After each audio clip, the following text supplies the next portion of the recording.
We've left the first section of Revelation. We're going to the second.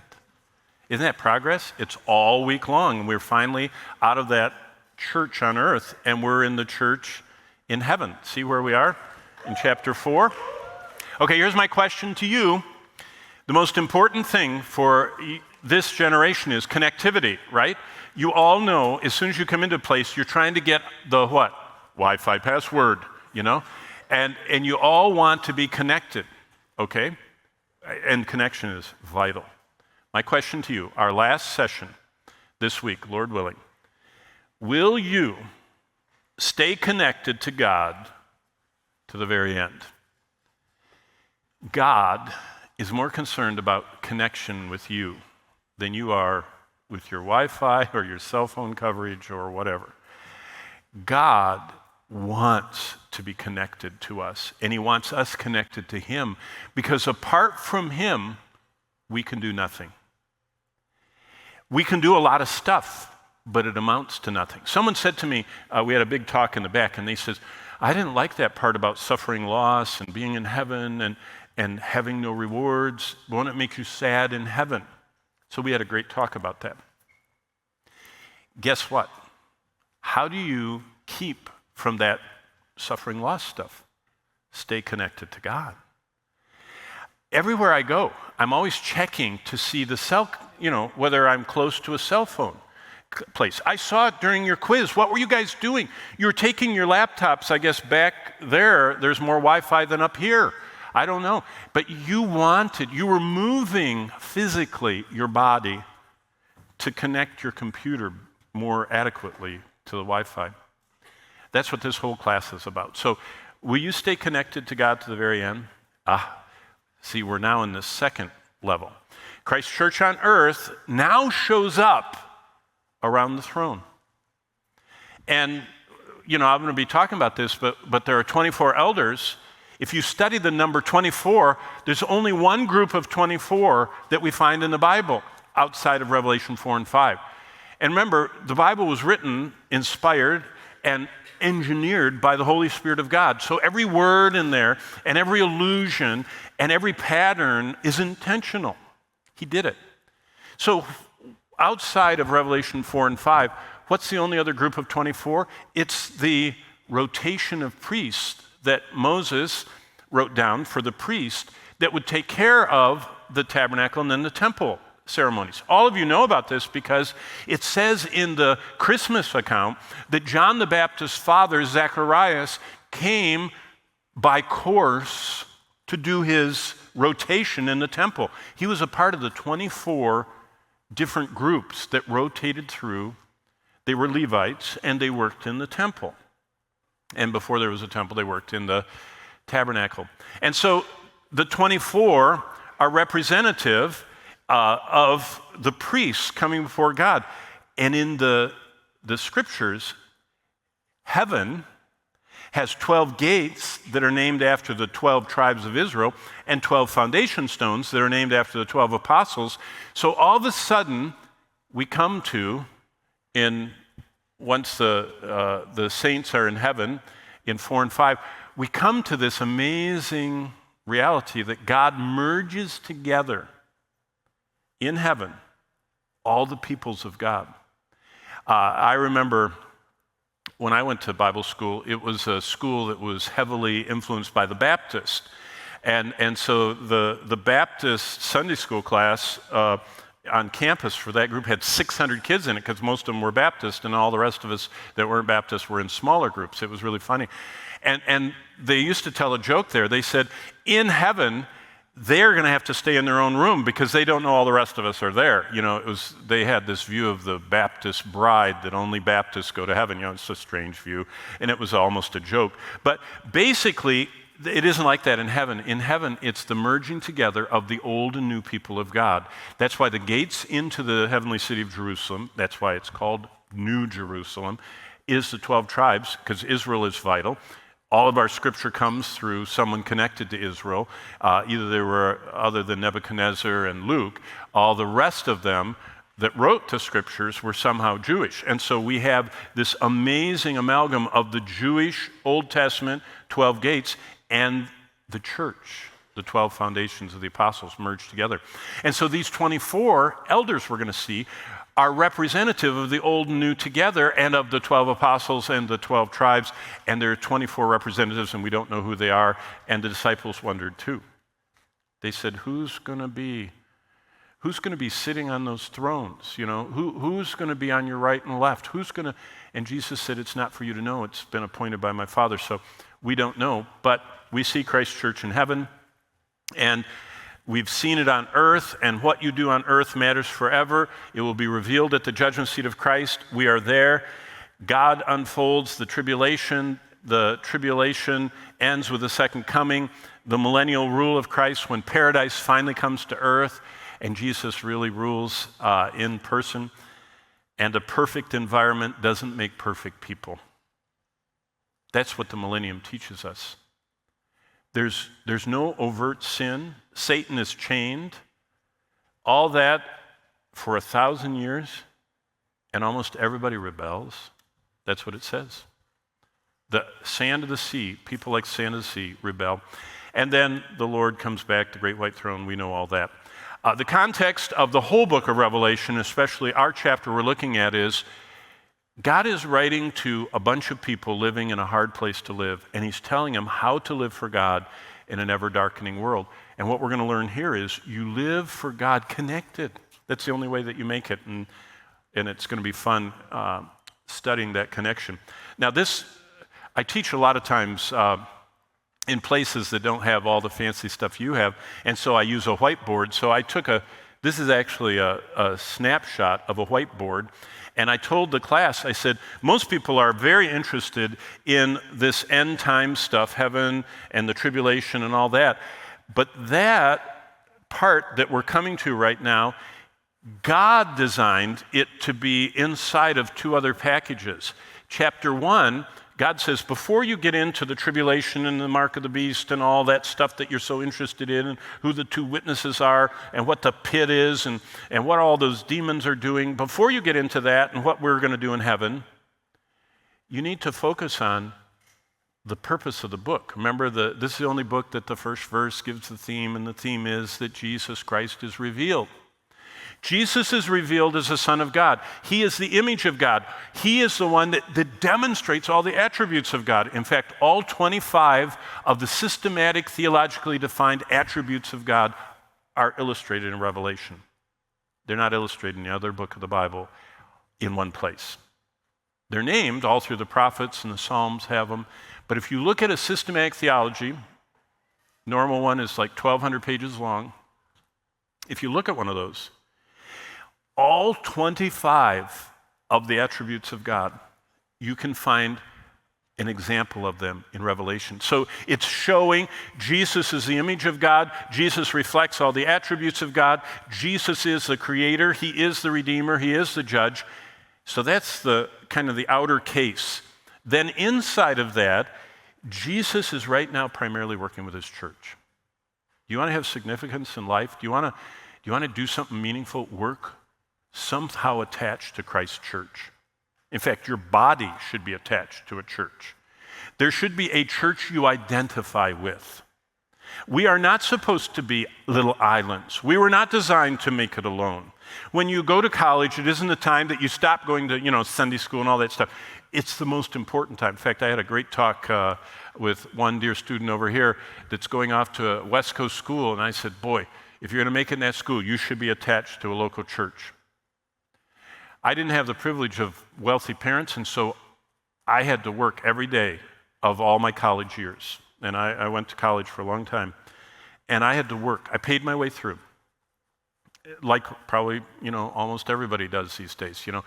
It's expensive. And you know what the temptation was? Not to go to church, especially on Sunday night, because I had all my Monday morning classes to do.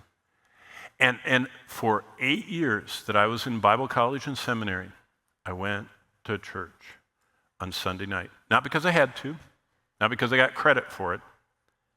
It's because God said, don't forsake the assembling of yourselves together, like some people do, but assemble and exhort one another, as you see the day approaching. See, the closer we get to the day, that's the return of Christ, that's the end of the world, the last days like Brandon was talking about, the closer we get to the day, the more vital we need to have a group of people around us that are saying,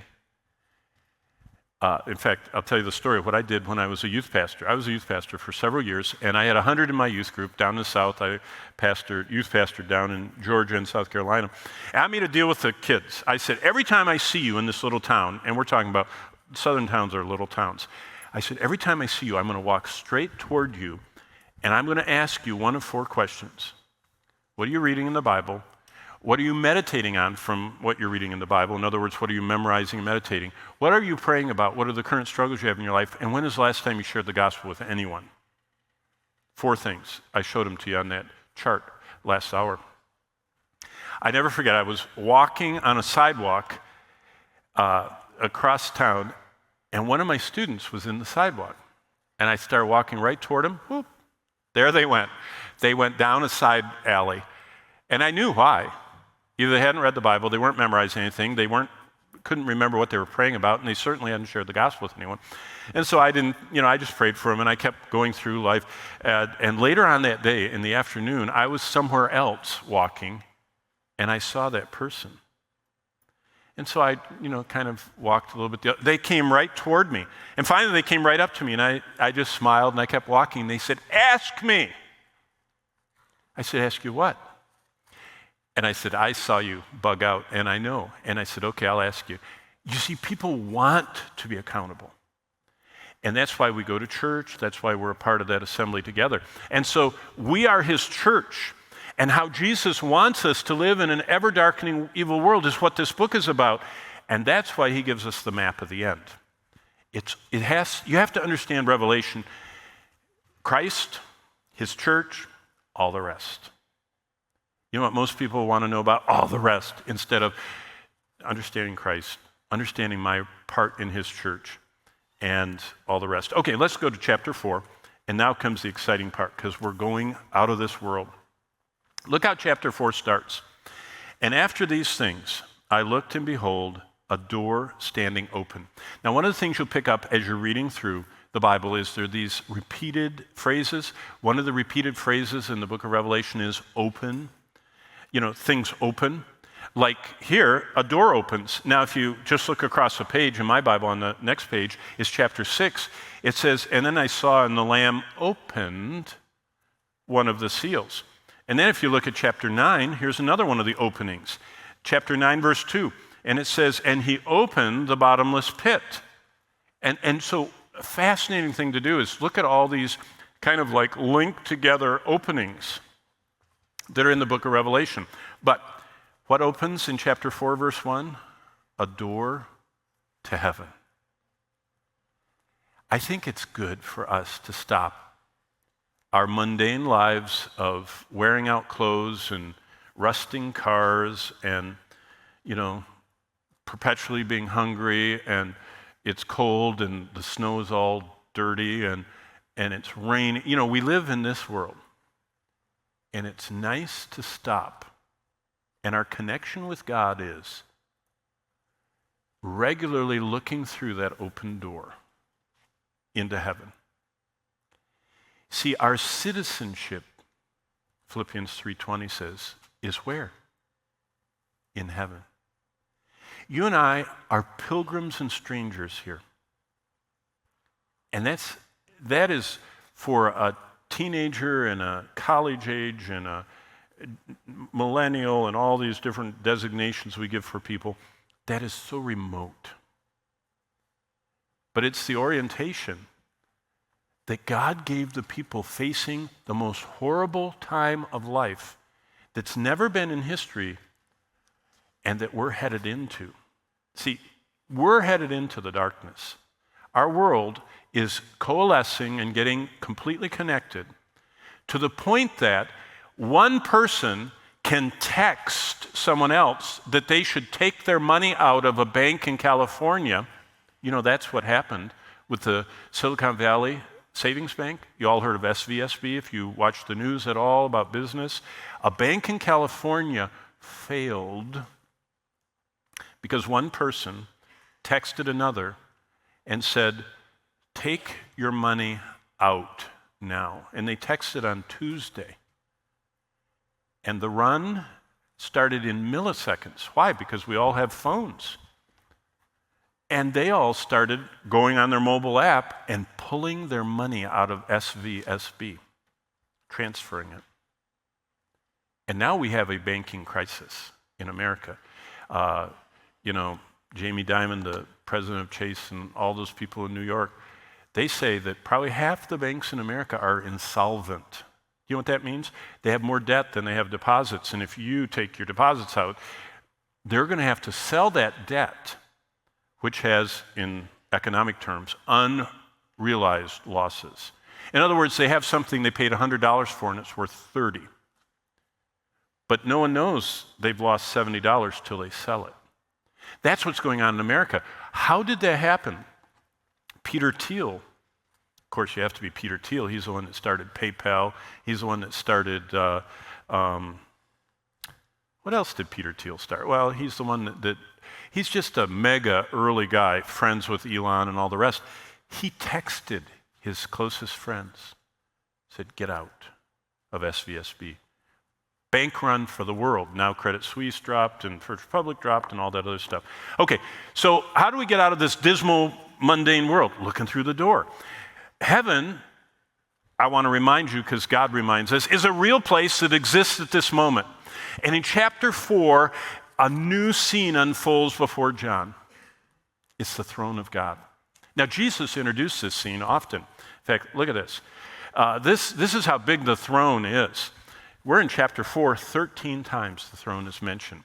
It's only mentioned 5 times in the first 3 chapters, and then 13, 5, and it kind of dissipates and it's not in a few of the chapters, but boy, we're in the mega throne chapter. Talking about what towers over us every day, the throne of God. Why is that important? Because Jesus said during his earthly ministry, you and I are to pray to our Father who's sitting on that throne in heaven. And he said, all of your life unfolds before the throne. When I was a little boy, I used to have an ant farm. You know what an ant farm is? It's a little square like this. It's about as thin as my Bible. Glass, a frame and a little place to drop in little drips of stuff and crumbs, and you fed your ants. And it was so thin that my ants made all their trails, and you could see all the way through the trail. In other words, there's no place any of my ants could hide. It was so thin that you couldn't hide from me watching. There was no place that they weren't clearly in front of me. And I used to sit for hours and watch my ants, and I would drip in and give them crumbs and enjoy it. And then one day, I realized that life for us is lived exactly in front of the throne of God. Did you know none of my ants could see me? I would wave at them, I would shine lights at them, they would just do their thing. They never appeared to notice I was there. They didn't see me, I was too big.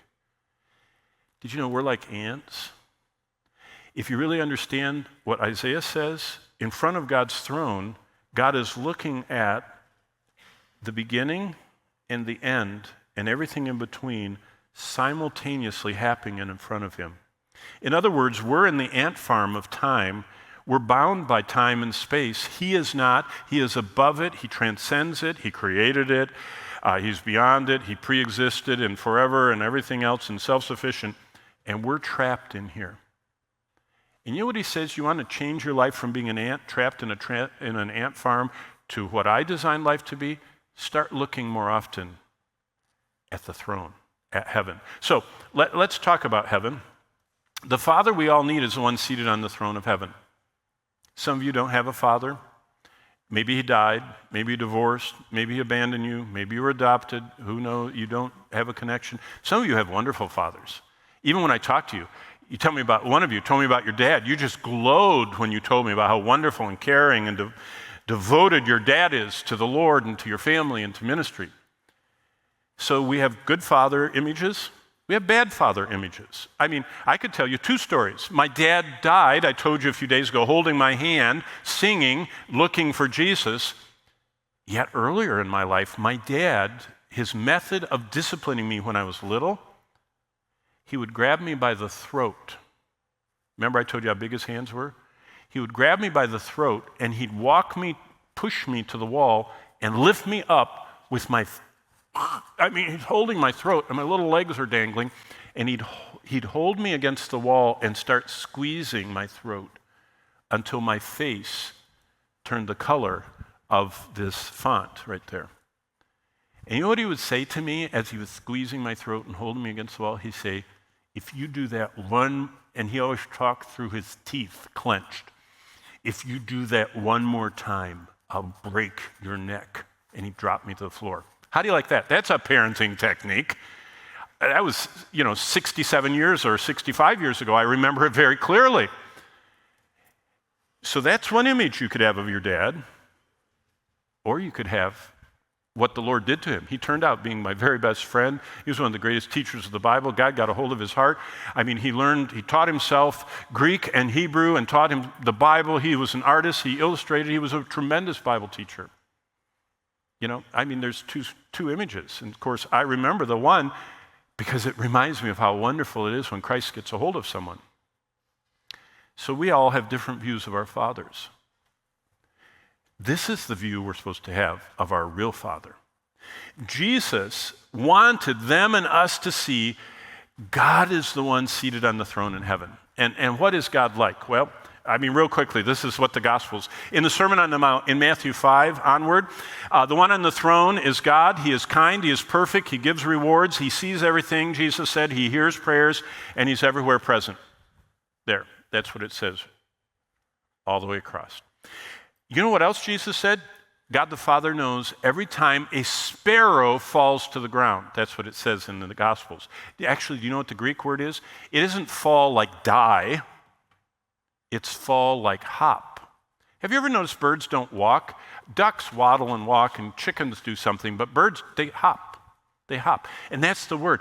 God knows every bird in the universe, on planet Earth, every bird, every time they hop. And what he's saying is, I've got unlimited bandwidth, and if I'm watching the birds, Jesus said, how much more does he care about you? That's what Jesus told about the sparrow story. So that's our Father. And Jesus tells us in Matthew 6 how to connect with the Father sitting on the throne. So that's why perhaps the most confessed sin of Christians and the greatest needs of Christians are the same thing. Do you know what most people, if you ask for public confession, you know what people say? I just don't pray enough. Isn't that a good one? If we had confession time, what would you think of me if I came up and said, we all struggle with stuff, and my struggle is I just don't pray enough? Would you think ill of me? No. That's a very easily confessed problem. Why? Because we don't think prayerlessness is really bad. It's just kind of something you pray, I guess, when you have a quiz or a test, or your parents lose their job, or you don't have enough money, or someone's sick. You know what I mean? But prayer, it doesn't seem to be vital nowadays. Did you know we pray to the extent we need God? That's what was the problem in Laodicea. He said, you're rich and increase in goods and don't need anything. That means you don't pray much. So Jesus said, I want you to be so understanding how desperate you are that you want to connect to God every day. Now, if you're out camping and hiking and you notice your cell phone, you know how the battery starts turning colors and it's telling you you're really getting low. Do you know what everybody's looking for? One of those charging stations.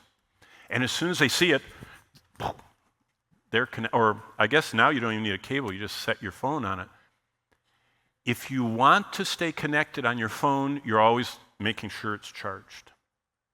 Chapter 4 that we've come to today is wanting to stay connected to God. See, this might be the most important lesson of all. So the first thing that the Lord does is in verse 3, he tells us, let me get there, where our worship is pointed. Look at verse 3. Verse 2, he's in the Spirit, he sees the throne. Verse 3, And he who sat there was like jasper and a sardius stone in his appearance, and there was a rainbow around him like an emerald, and the throne were the 24 thrones. There, I was talking about the 24. And on the thrones were 24 elders sitting. They were clothed in white robes. They had crowns of gold on their head. Number one, Jesus said, your Father's on the throne. And that's where our worship in chapter 4 and 5 is all pointed. If you don't think about where your worship's going, maybe you're not thinking about what the worship that God accepts is like. See, this is a life-changing chapter because it makes us rethink even what worship is. Most Americans think of worship as music. Do you hear people say that? Well, the worship's not very good in that church. Oh, the worship's really good in that church, Or the worship, in chapel is so-so, but the worship at that conference was, what are they talking about? They're not talking about how much of the throne they thought about, how much of the throne their offerings went to. They're talking about the what? The music. See, that's what's happened to our generation. Worship has become a group experience enveloped in music, and sometimes isn't even what the worship guide of all. The most important worship guide in the Bible is Revelation 4 and 5. It tells what worship God accepts, what the worshiper is to be like, what the offering is to be like, and what the receiver receives from it. It's very interesting. So, starting in verse 6, we get this view into what happens when we worship. Now, I was leaving for the airport yesterday. Was yesterday a chapel day, I think? And I heard everything warming up. So every offering from this room of worship was launched toward God in heaven on his throne. And what happened while you were happily, joyfully engaged in worship to the Lord? Have you thought about what happened with all that smoke of worship that rose before the Lord? Well, the Bible tells us. In fact, one of the clearest descriptions of this is in that strange Old Testament book called Ezekiel. And Ezekiel says, God's throne, as worship is arising, is surrounded by clouds of raging fire. Ezekiel 1, verses 4 to 6. And there are these sparkling beings that are just sparkling. It says that it's just like lightning and scintillating colors. You read Ezekiel. Ezekiel is one of the more neglected books of the Bible. And it says that all the time it's kind of like strobe lights. I mean, you guys think you have an amazing arena here. You ought to see God. Well, you are. We are going to see God because this is what we're going to spend a long time doing. It's flashing like lightning. And there are these angelic beings called cherubim. One of them is a cherub, and in Hebrew, when you have multiple, you put an im on the end, so more than one is cherubim, are covered with eyes. Their whole body. Boy, that's something to think about. Have you ever heard of Satan, looking like this guy in a red suit with a kind of a pitchfork tail? You've probably seen a caricature of him like that. That's not what he looks like. We know exactly what Satan looks like. Satan is the anointed cherub. He was the highest, greatest, most powerful, most intelligent, and everything, tops of all God's creations. The highest creation, the biggest, most powerful creature God has ever made was a cherub, and his name was Lucifer. And he has 4 faces, and he's covered with eyes. I bet you've never seen a picture of Satan that looked like that. But that's how the Bible describes him. And other cherubs that are lesser than him are covered with eyes, and by the time we get to verse 18, they're surrounding the throne. And then we see that the whole throne is glistening with crystal, refracting light of his glory. Now, a little bit in Revelation, we see this with the glassy sea, the crystal sea. It's the same place. And then in the background, you kind of hear this big ocean sound, or Niagara Falls sound, mighty waters. And there's this sparkling like a burning fire.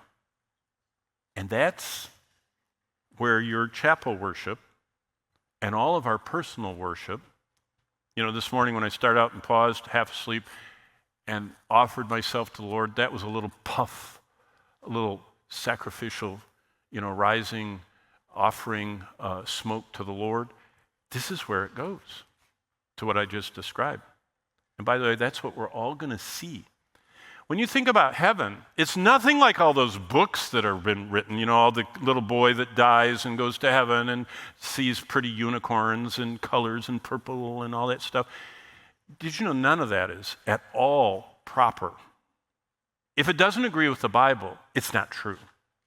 Because the only person that's seen heaven that's reliable is the one that God inspired. See, if Satan can get people distracted into thinking that, there are unicorns with purple stripes and everybody's happy and everybody makes it and all that, he's done it. The only authoritative guide to what we're all going to see is what God has written down, and we're here. And by the way, I like this. In fact, this is one you should turn to because I hope you will in the days ahead like it. It's chapter 7 of Daniel. And Daniel, starting in chapter 7, verse 9, says, I watched until thrones were put in place. The Ancient of Days was seated. So we're already tracking in Revelation 4 and 5. The same thrones, the same throne, the same Ancient of Days. So it's the same thing. And his garment was white as snow. The hair of his head was like pure wool. We're still in Revelation. This is how Jesus is described. And Jesus is the only representation of God that is authoritative. He is the exact, Hebrews 1 says, representation of God. His hair of his head was pure wool. His throne was fiery flame. Its wheels were burning fire. So there's something moving like flames going around. And look at this. I mentioned it 2 days ago, verse 10.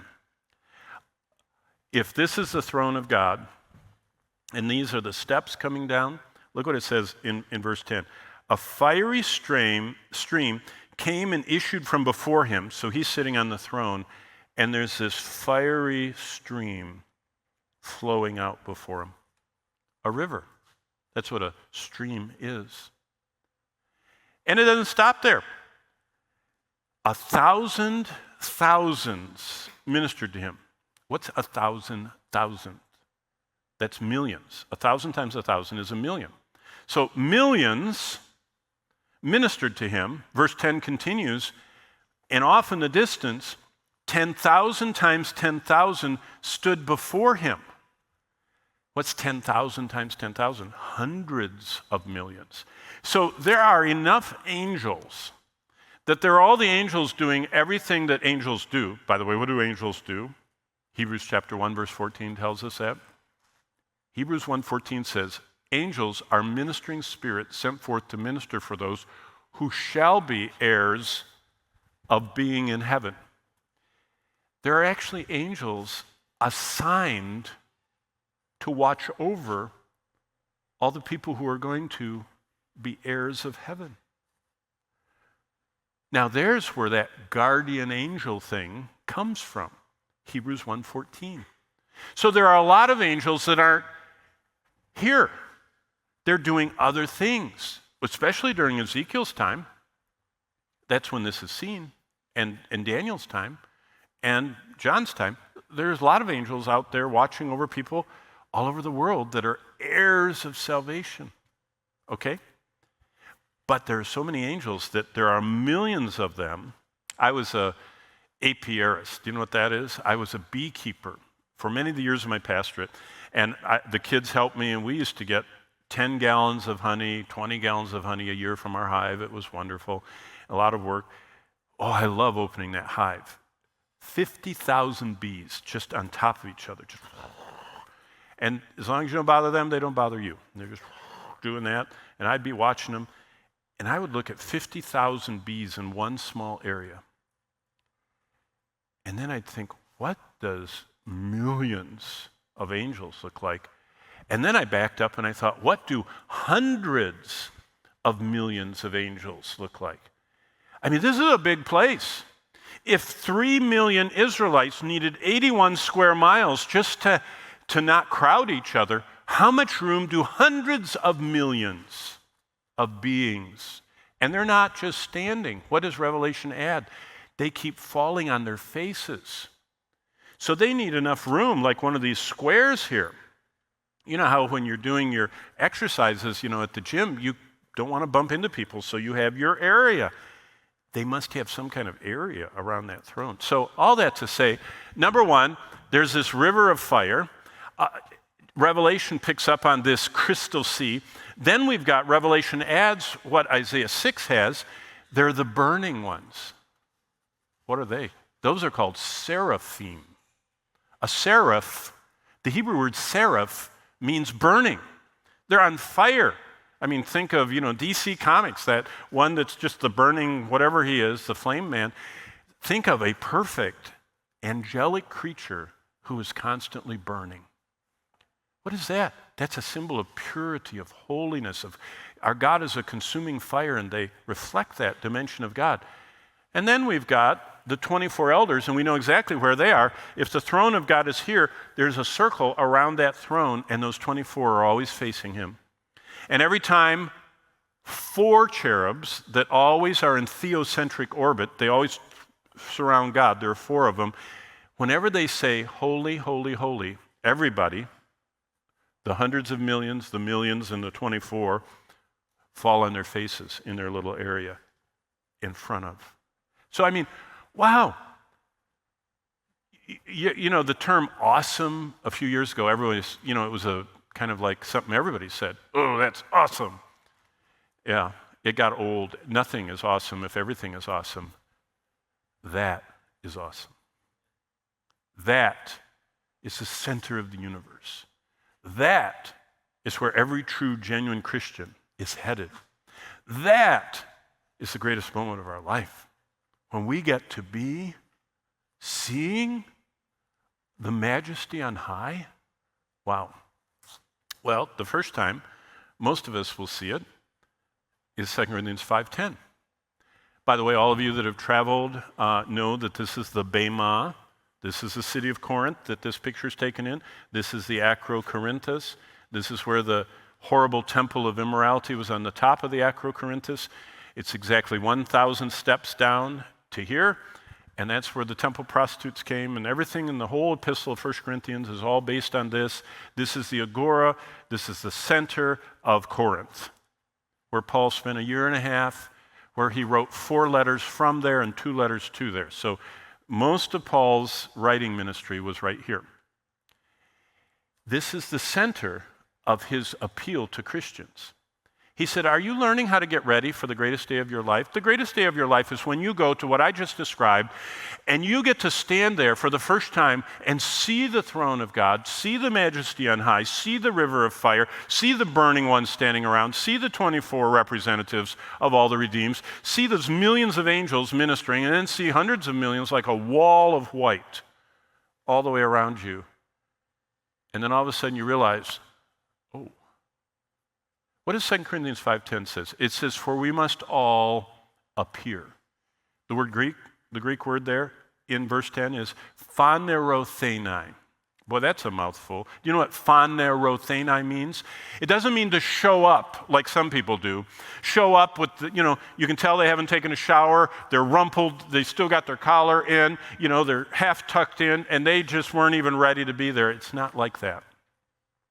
We have an appointment, each of us, to phanerothenai in front of God. You stand in front of God, and the word phanerothenai means everyone is going to get to see what you were. It's one of those moments. Have you ever taken a picture where half the people get behind everybody else? You ever notice that? You take a picture and they're like this. They don't want to be in the picture. There's something they don't like what they look like, or they don't want to be in the picture, or they don't want you to post it or whatever. And so people are always avoiding. Nobody likes the spotlight except for a few, and they're the entertainer types or whatever they are. But all of us are going to get to stand in front of the Bema. That's the word Paul uses, the judgment seat of Christ. It's the greatest moment in our life. And we're going to get to present to him what we were. In that moment, we appear before the judgment seat of Christ that each one may receive the things done in his body. So it's totally connected to what you do with your body.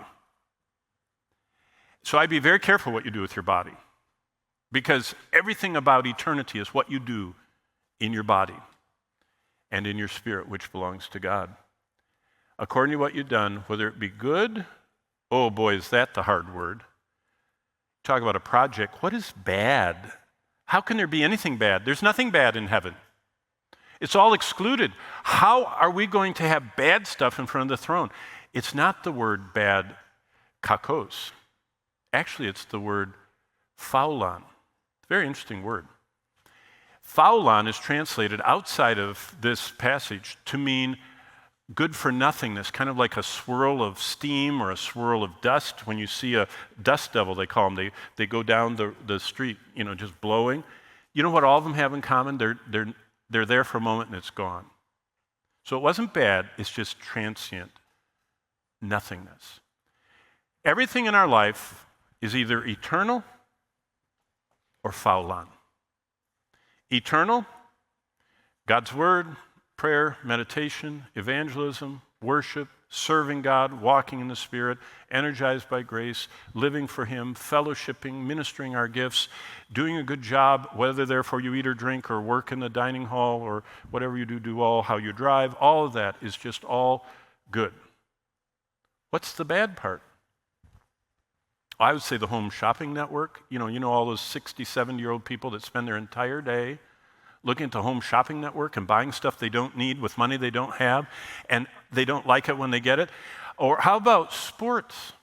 Sports is great. Are you doing it to lose weight and keep coordinated and be fit for the Lord? Or are you doing it because you're obsessed? You want to be seen, or you're addicted and you just can't stop watching it?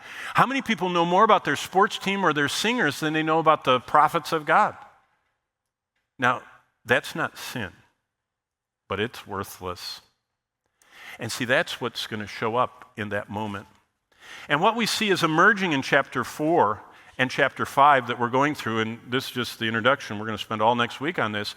True believers are worshipers. That's what it says in Philippians 3:3. We're the circumcision. We're the ones that God has given us a new heart. We worship God in the Spirit. So true believers are worshipers. And we see a future picture of all true worshipers gathered around the throne. And by the way, God has told us exactly how He wants to be worshiped in Revelation 4 and verse 8. I'll read it to you. And when the four living creatures, each having 6 wings full of eyes all around and within, they don't rest day or night, but they say, Holy, holy, holy, Lord God Almighty, who is, was, and is to come. That's the first description of heaven's worship. And what we see is quintessential worship is tied to holiness and tied to God and tied to Him in every way. So, we only have 7 minutes. It's a response to holiness. It focuses on God. And by the way, all that's in your notes anyway. So we have a project. Wake up a few people around you that are sleeping, because we're all going to stand up in about 30 seconds. So some of you need to bump. I don't want them to be embarrassed. Jesus commanded us to stay connected to our Father. How do we do that? We're doing a group field trip right here, and we're going to in just a minute. As believers facing the end of days, here's what we need from God to make it through life pleasing Him.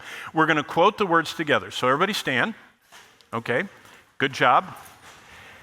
And now watch this. Now don't do anything. We want to do it together. You're going to read the red part, and I'm going to read everything else, okay? So, Jesus shows us how to satisfy our 7 greatest needs. Did you know the Lord's Prayer in Matthew 6 describes the 7 greatest needs of every Christian?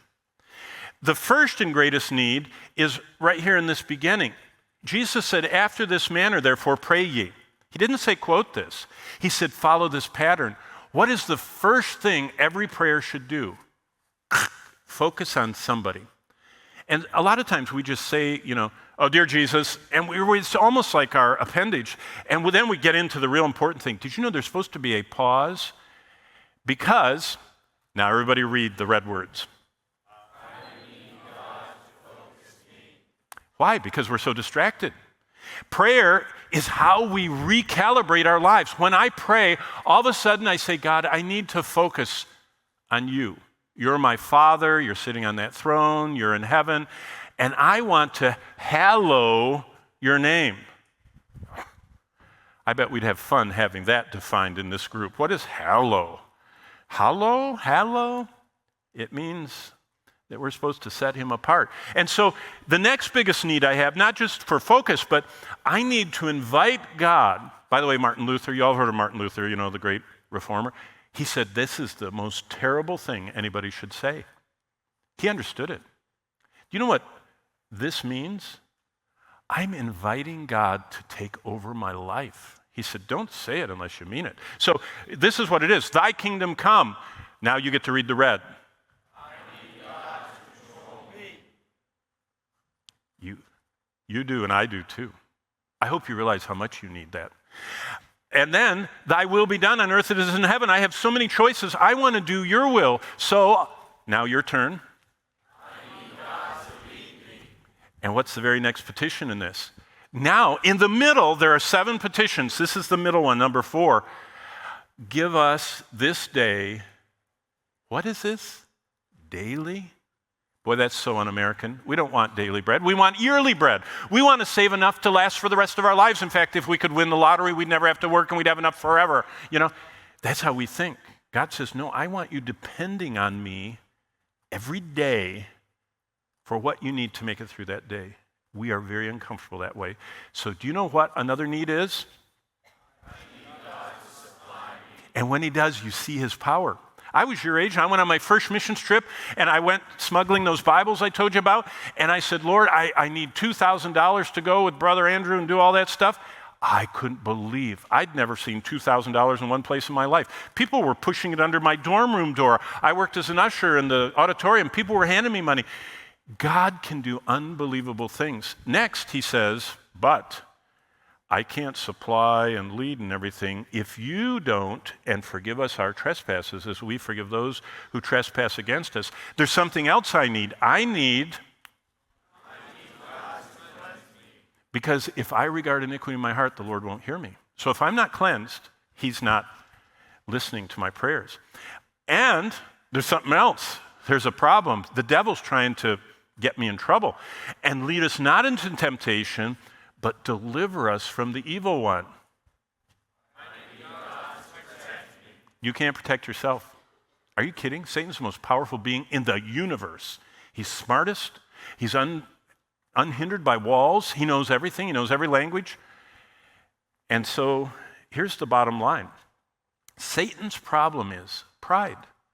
And God said, if you're going to make it my kingdom and be anything for me, you have to come to the point where you say, thine God, everything is about your kingdom, your power, and your glory forever. It's not about me. And so here's our final need. Now, we only have 2 minutes. You can either sit down for 2 minutes or stand up. It doesn't matter to me. Let me tell you a quick story.